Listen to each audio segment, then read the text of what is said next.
There's been a lot going on in the esports scene as of late, especially around FaZe Clan. Lots of drama, controversy, and also reports out there claiming that other esports organizations or their parent companies might be interested in buying the organization. In a recent podcast and interview with the Stocksman, you guys should go check it out. It was actually former G2 CEO and still G2 owner Carlos talking about how if he wanted to, he could actually buy FaZe Clan, and if he ever actually had the money to do so, that could be his big re-entrance back into esports. It's likely something not that he will actually choose to do, but something he thinks he actually could. Speaking on the legacy, will we ever see you again directly in esports? The only way I come back is if I just purchase something by myself, spend $500 million on buying something, and just force everybody to just accept it. That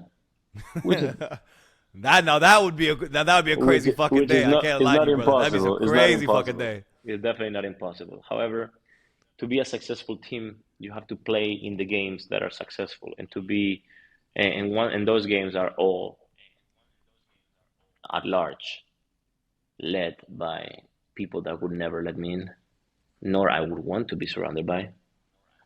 So, yeah, probably. Yeah, I think it is possible, but it would need to be a little different. In the form of the creation of a video game that everybody must play because it's just so fucking good. That is like, okay, this guy, I don't agree with him, but his game is amazing. Or it would have to be something. I've not thought about this, because I put esports on aside because I don't need it, and I was there for 17 years. I accomplished everything I could accomplish. I built a $500 million company by myself. And yeah, I feel like I already hit enlightenment in that industry. There's nothing you can teach me in that industry. I literally know everything about that industry. Everything. I could create a team from zero. I could buy FaZe Clan tomorrow for 50 million, and I could make that $1 billion company in 2 years without a glimpse of that. But I don't want to. And you hear him mention buying FaZe Clan for $50 million. He also says he could make it a $2 billion company within a couple of years and also make it profitable, something that FaZe Clan has unfortunately failed to do ever since their launch to the public market. The $1 billion valuation, the once headline $1 billion esports org has now plummeted down along with its stock price. He says he could have corrected all that, also had some choice words for FaZe Clan staff members and management as well. I don't want to.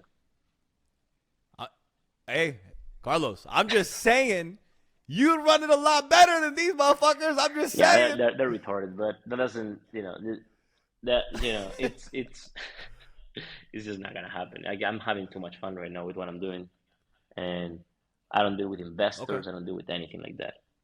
It's my money. It's my okay. business. It's my things. I don't have to respond to anybody. They can all suck my dick. So,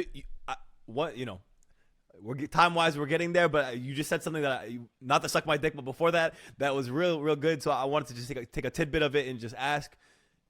A lot of people are worried right now. The landscape of investing, venture money, this kind of stuff. People are worried about the sphere of esports. As someone who's created one of the only massively profitable and good companies out there, do you believe that a lot of this doom and gloom that these companies have no way of being profitable, no way of being, making it out of this phase of esports? Do you think it's an excuse, or do you think there is a way to make a company there is a successful way. and profitable? I tell you, I could take FaZe Clan and make it profitable within the next 18 months, maybe 24 months, make the company the most worth in the world, truly worth. And I knew exactly how to do it, A, B, C, D, E, F, G. I knew exactly how to make esports companies succeed. If I would advise a company to do this, or I would run a company to do this, I have 0% chance that I would fail. I am 100% convinced that I would accomplish this. And the reason is because I understand the industry. The reason is because I understand the people that play video games, I understand the people that watch the games, I understand the publishers, I understand business, I understand attention economy, I understand entertainment within the context of video games, and most teams don't. That's why they are not profitable. Most companies don't. That's why they're not profitable. That's why there's this gloom and gloom. Why? Because boom and gloom or whatever it is. Yeah. Because when things go wrong, when things go right, everybody's raising money at insane valuations, even though they have no revenue, even though they're not profitable. They're investing their money very unintelligently. It's like giving money to a monkey. And they're doing all kinds of stupid shit that when shit hits the fan, that stupid shit is not sustainable. And then everybody is pants down. They're unable to make their company work because when they had the money, when they could raise the funds, and when they could have chosen to deploy those funds intelligently, they chose not to because they have no fucking idea what they're doing. Or because instead of fighting for the success of the organization, the company, and the people working in it, they were fighting for their own egos, you know? And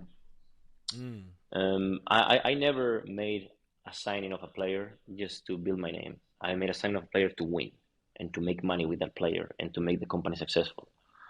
And that applies to every single thing I've done in the day-to-day in G2. But again, something he says he probably would not do. It would require him to come back into esports. I'm not sure how his reentrance would be welcomed. If it would be, it also would mean he would have to, of course, divest his interest in G2, as he still has said many a times publicly now in interviews that he still maintains his shares in G2. So as a G2 owner, would have to, divest himself of that conflict of interest before being involved in FaZe Clan.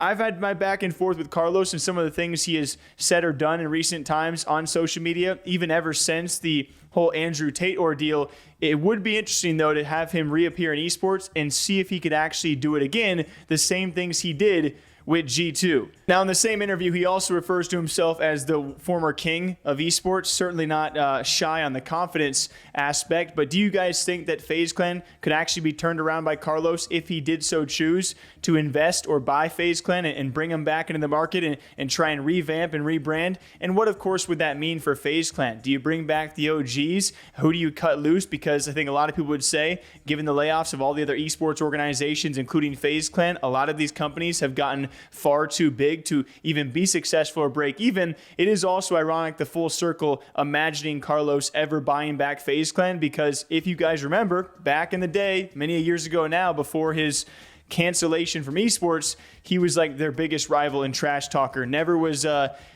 shy when it came to calling out FaZe Clan. So what do you guys think? G2 Carlos still thinks he could actually save FaZe Clan and turn it into a multi-billion-dollar company within a couple of years, or at least make it profitable. Till next time, take care, drink up. We'll catch you back here sometime soon. There's nothing you can teach me in that industry. I literally know everything about that industry. Everything. I could create a team from zero. I could buy FaZe Clan tomorrow for 50 million, and I could make that $1 billion company in 2 years without a glimpse of that. But I don't want to.